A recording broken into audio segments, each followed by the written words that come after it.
Hey guys, a little different Facebook Live today. I'm in please give me a little confirmation that the audio is okay because I'm up in North Carolina in Asheville. I don't know if you guys know, I'm from North Carolina, and if you ever come this way, do come to Asheville. It's extraordinary, so beautiful. Come see the largest home in America at the Biltmore Estate. And today we're going hiking. So my husband planned this surprise trip for us and the kids. We got this place that we're staying here, and we're gonna go hiking here. There's beautiful mountains and waterfalls in North Carolina. So we're about to leave. So I'm just pulled aside here to run this Facebook Live as promised on our income stream number 10, live events, seminars, and retreats. And I wish I could give you a view of the mountains, but where I'm at now, you really can't see them. So maybe I'll do our next Facebook Live in the mountains. But my name is Vanessa Horn, if you're new to me, and I am a business coach to purpose-driven entrepreneurs. And what I'm helping you do in these 12 days of Christmas is to navigate. If you want to make multiple streams of income, or most of you do, as I survey entrepreneurs that I've been working with over the last 15 years, most of you have multiple income streams. And what I run into is seeing that you don't necessarily know how to navigate them in such a way that one is not sabotaging the other, or that you know how to streamline your efforts to really get a return on investment for your time, energy, capital, anything that you may invest in building your business. I am super dedicated to streamlining how to make the income that you desire from a place of grace and ease so that you can be free to do things that I'm doing now, which is taking this Christmas trip off. I take multiple weeks off at Christmas. We take multiple months off in the summer. It's been a huge blessing in my family's life to be an entrepreneur, and yet there's so much to navigate, right guys? We're not alone in this. It's so unique, the entrepreneur's life. So those of you who are live, say hi and just confirm for me that you can hear the audio okay. I have this headset, but I honestly think that the audio is picking up from the phone. So let's talk about the 3 top tips that I'm going to give you about live events, retreats, and seminars. And this ties in, let's just back up for a moment and talk about what are the overarching philosophies that I teach about income streams. And that is, have one core message or one core program, one core idea, big idea that you stand for, and build all your other income streams off of that, so that it's super clear to your audience what you're best at and what you can help them create. Hey, Amy. Can you hear me okay? I'm just double checking the audio. And so what I do believe in that, and as a matter of fact, that's what I help my clients do. Awesome, is to define what is that core structure, what is the core overarching message, brand message, marketing message, mission message that you stand for, and then make sure all your other income streams come out of that. So that's our core premise. So I teach one program, multiple streams of income, and part of that is the ascension model for your offers, because the 4 quadrants that I teach for where your time is spent as an entrepreneur, not counting your personal time, it's the quadrants of sales, marketing, admin, and service delivery. But the thing is that the mistake a lot of entrepreneurs make is that they make so many different offers, so many different income streams, and as a result, they are affecting all 4 quadrants every single time. But when you have one core message or one core program that you market, you only have to focus on one core marketing channel and fill all the other income streams. It just makes your life so much easier when you have a core converting marketing funnel. And I actually hate to use that word because it's such a masculine word, but most of these days entrepreneurs know the word funnel. I call it, the way I teach it, an elegant marketing system, because you keep it streamlined, right? Like, where are your lead source? They're all going to a major converting tool. I teach webinars or signature talks, 2 strategy sessions, and then you sell them into your core offer or offers. So how do live events, retreats, and seminars fit into this strategy. So here's a couple of things that I'll say. Make certain when you're looking at your program ascension model, so that means like a client comes in, so you have one core marketing channel that you can rely on, that if you send leads to, it converts on your behalf, and you're leading them through your offers. What does that customer journey look like? So if they come in at an entry point of, let's say for us, if somebody comes in at our virtual workshop for creating their signature program, we know the next ascension model for them is to moving into the marketing assets and learning how to sell off of sessions. And that's our mastermind. So we know exactly what our ascension model is, but we have one core marketing funnel on the front end.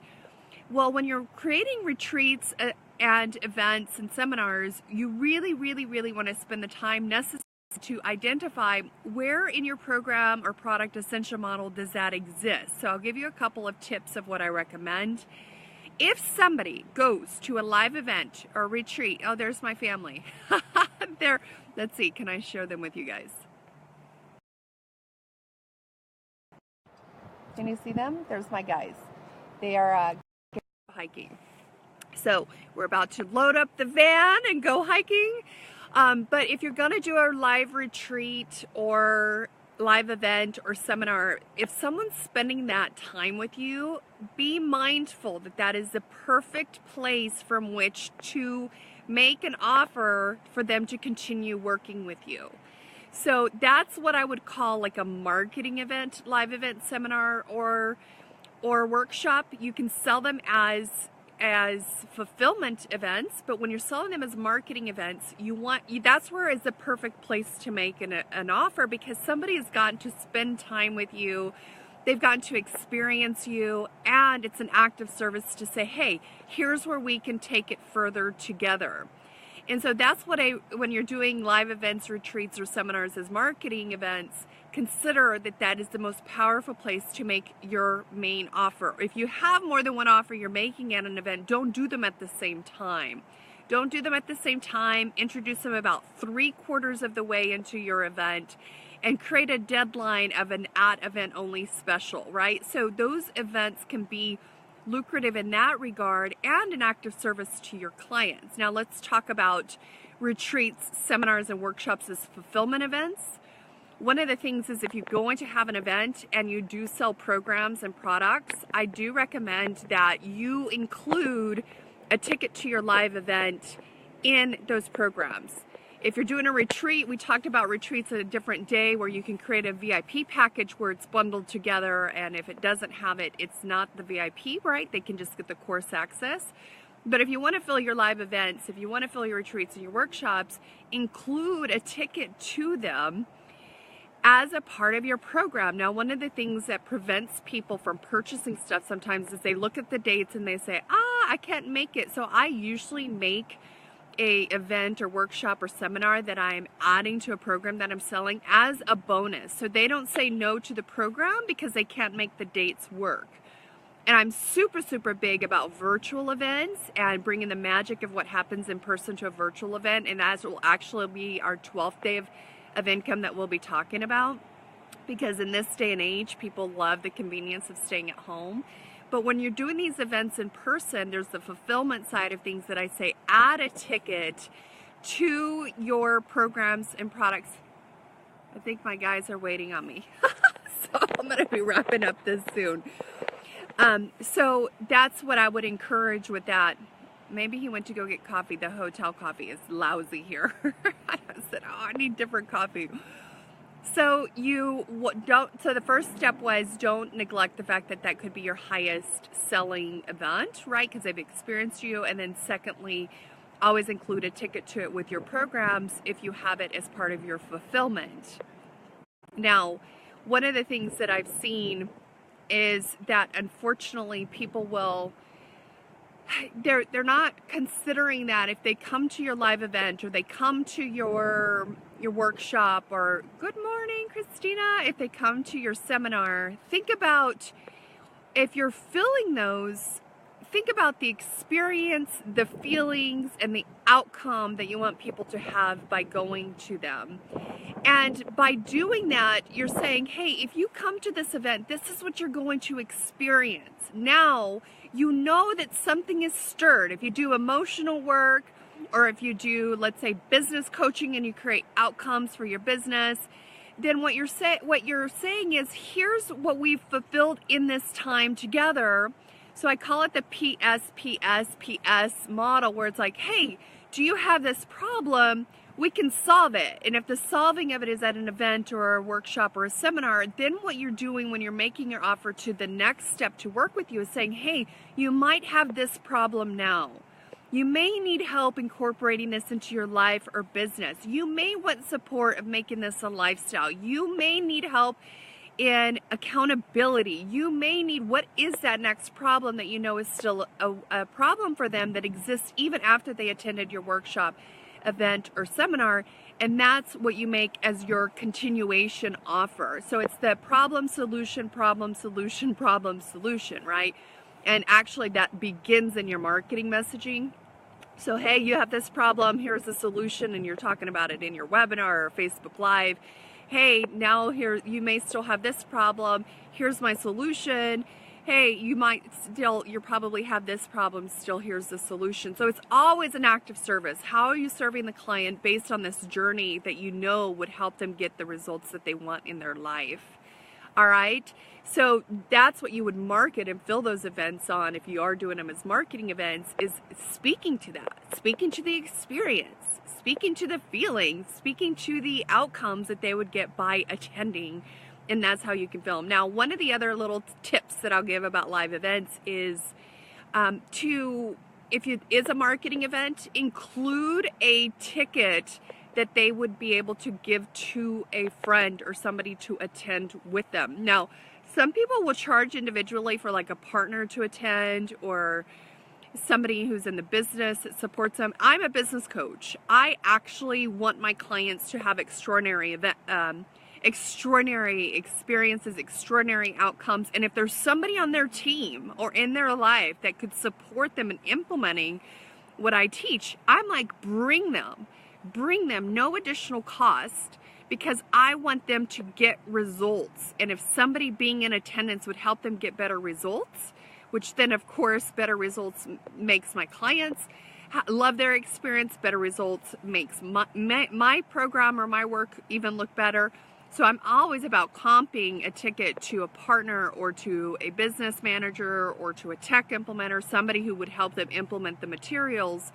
Or if they're inviting a guest, especially if it's a marketing event, inviting a guest as a ticket. And I always ask for a deposit, right? Because you're putting your expenses down to reserve the location usually up front. And so usually there's a small deposit. If they attend, they can get it back as a guest. Now let me go through my third tip for you. And that is, you might have, the thing that prevents, and this is why I do virtual events, because there are expenses in running live events. And I'm going to just give you some tips on how to offset those expenses so that you can pull them off. Now, I'm more of an intimate kind of a person. Like I just ran a course on my Art of the Classy Close, and we had 120 people that were in it. And I'll tell you, it was the first time that I had a massive group like that I was trying to take through the content. And personally, I didn't like it. I didn't like it. I actually like my groups that are like 30 people or less, because I'm really big about really making sure that my clients get implementation and transformation instead of just information. My God, there's information overload. And so I like the intimacy. It may also be because, last year I've shared very openly with you guys, I had adrenal exhaustion. And so I've been healing my body. And as a result of what I've noticed is I've become quite an introvert. So the energy that I used to have for crowds and for big groups of people, I just don't. I'm so much more of an introvert these days. And so I think that's being reflected in my own business, where I love the intimacy of smaller groups. And I'll tell you, you can run smaller groups and it can be extremely lucrative for you. And that's where like the seminars or the workshops or retreats may be better suited for you. And that's what I love, like renting a Airbnb, a gorgeous Airbnb, or a beautiful retreat center and having us all there together. I just love that experience, and having like a personal chef and maybe even having a masseuse there. I just love the intimacy of that high level VIP experience. So I'm not a huge fan of the bigger 100+ people events. Just, it's not really me. Hi Bruce, you're an introvert too. And so one of the things, so if you are doing some of those bigger events, and it doesn't even have to be that big, like let's say I did this with a group that was like 50 people. So we usually have to put some money down, right, to reserve the location. Well, here's a way that you can get money to pay for that. So when you're reserving your workshop, live event, or seminar location, you're not having to like suspend that capital for a period of time and not reinvest it elsewhere. Like constantly in my business, I'm like, I could put money towards this, or I could put it towards ads.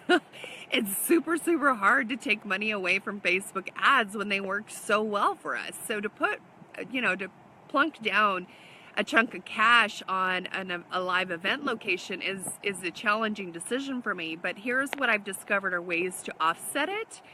One is as soon as you do reserve a location, is to sell early bird tickets to it. Early bird tickets right away. And also remember, especially if you have the courses, the online courses, which was income stream number 3 we talked about, you can literally say like, you can promote the program, the course, and sell the ticket to the live event as a bonus. Remember I shared with you that strategy. Well, you're making money by the client having the conception that they're buying the course, when in reality you're helping to fill your live event. And so that, because there's a little required in an online course if you're just doing it as like a home study in order to be able to fulfill on that, but you're creating the capital necessary to pay for your event location. The other way is to get sponsors. And yesterday in income stream number 9, I talked about affiliate revenue and finding out who is the chocolate to your peanut butter. I'm not a peanut butter and jelly person, but I am a chocolate and peanut butter person. So I said, who's the chocolate to your peanut butter? And chocolates to your peanut butter are great people to invite to be sponsors to an event, right? And you can do it 100% classy. As you know, I'm all about the high-end premium experience price point. And so there's something about those high-level pricing that I love, and it's because it's more subtle.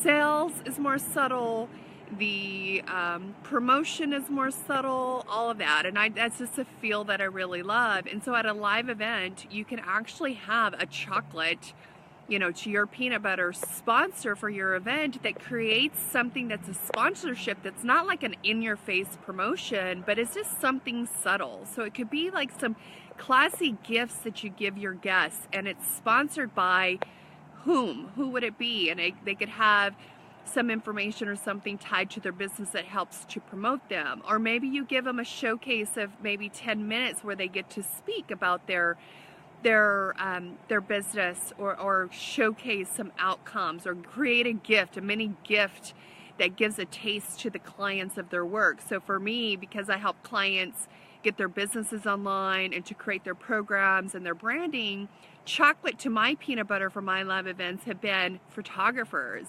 have been branding and design experts, have been tech people, have been Facebook advertising experts, have been social media experts, have been, let's see, these are just some of the chocolate to my peanut butter that have sponsored things that I've hosted, and they're paying to be a sponsor.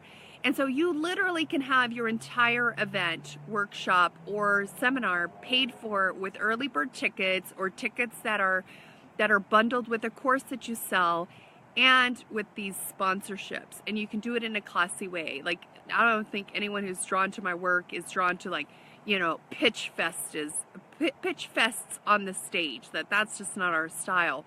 So these are just 3 tips that I wanted to give you about live events, seminars, and workshops. And in review, Make sure that if it's a marketing event that you're selling your highest offers off of your live event.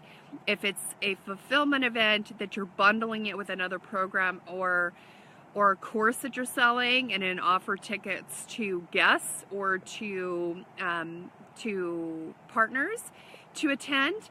And then number 3, this strategy that I'm teaching you here of how to get paid in order to offset your expenses to host the event. You actually are bringing in revenue in order to pay for that deposit on your live event space, and you can make the revenues in advance. So you can use the revenues and repurpose them for more marketing to continue to fill your event. All right? Well, that is it. My family's not back yet, but I'm going to sign off. Let me know what was most useful to you about this. I'm just trying to give you guys some useful strategies if you're incorporating these. One of my clients, her entire business is live events, workshops, and seminars. Like, that is all when we did the work around, like, what's your level 10? What makes you say I'll have what I'm having, because that's my philosophy. She said, I just want to do these events. Like, I don't even want coaching clients. And so we created her ascension model so that one event filled the next. This introductory event filled the next. This one filled the next. And so she filled out and sold out a whole year's worth of workshops, seminars, and events just by strategically doing the point number 2 that I was talking to you about. No, I think it was point number 1, about selling the next event, selling the next offer, and doing it about 3/4 of the way through, and giving a core deadline for them to get it at that price, because it incentivizes them to say, hey, I'm in.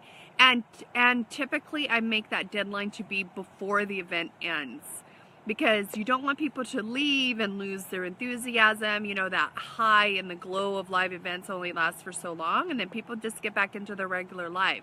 So have them make the offer about 3/4 of the way through, make the deadline by the end of the event, and then you'll have filled and sold and created revenue for your next event. And that's what the strategy we used for her. We filled out a full year. One filled the next, filled the next, filled the next. And she's like, Vanessa, this was the easiest way I've ever filled my events and workshops.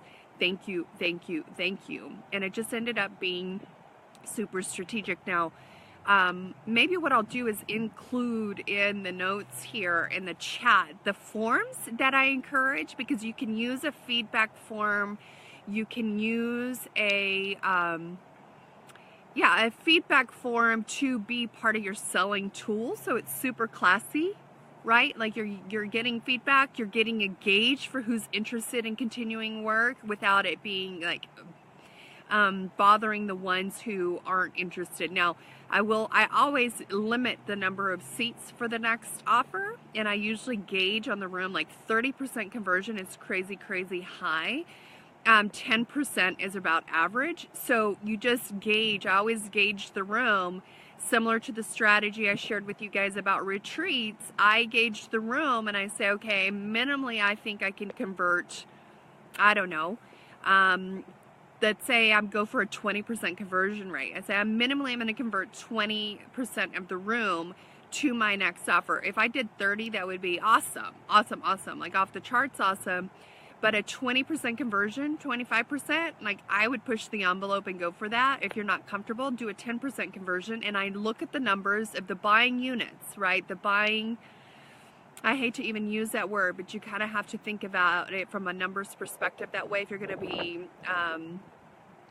to be strategic and profitable in your business. So if somebody brought a guest that is a part of their organization, that doesn't count in your numbers of what you would create your 10 or 20 or 30% numbers from, because they can't individually buy. Only that they're a unit together purchasing the next offer. So I take a percentage of who's actually could be buying customers for my next offer.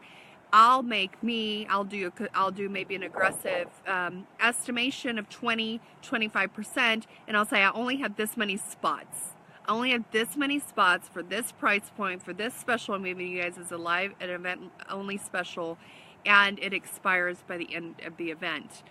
And that's how I strategically have filled the next offer, the next offer, the next offer. Because one thing is, I want to streamline my marketing. If you're like me, you want to do the work, right? We want to powerfully serve clients. We don't want to be spending all our time marketing and filling stuff and then feeling like, I didn't fill it like I hoped.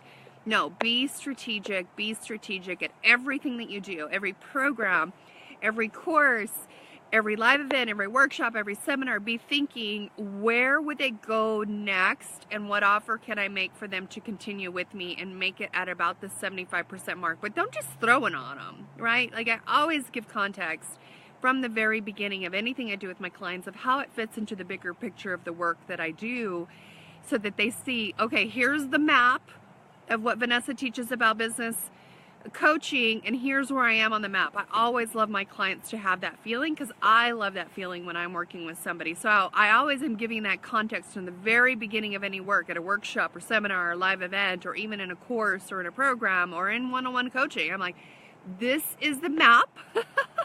And in my world, it's like create, market, sell. Here is the map, and here's where we are. And then planting seeds through the course, perhaps, about or the event about the next thing. So by the time I make an offer at 3/4 of the way through, it's not like it's the first time they've ever heard about it, because they got an orientation of where they are on the map at the beginning, and now they're saying, oh, I went from point A and she's now inviting me to point B. And it makes it easier for them to say yes, because now they have that trust in you and they have the clarity that you know where you're going with them. All right, I'm going to sign off. Lots of love to you guys. Merry Christmas. I think we have one more that we're doing before Christmas tomorrow. And I may be doing it from the top of a mountain. We'll see. Here in Asheville. And then we're saving my favorite one, which is income stream number 12, virtual workshops. I'm actually doing that as a webinar on January 3rd as a kickoff. And then we'll go into a new series of content that we'll be talking to you about. So I hope you've been getting value from these. Let me know what served you most. What tip helped you most of these 3 tips I gave you around live events, workshops, and seminars. Audie, so good to see you, my friend. I saw Allison. I saw Amy. Lots of love to you guys. And for those watching you replay, I'm glad you're here. Beijos. Mwah. Geraldine, hi.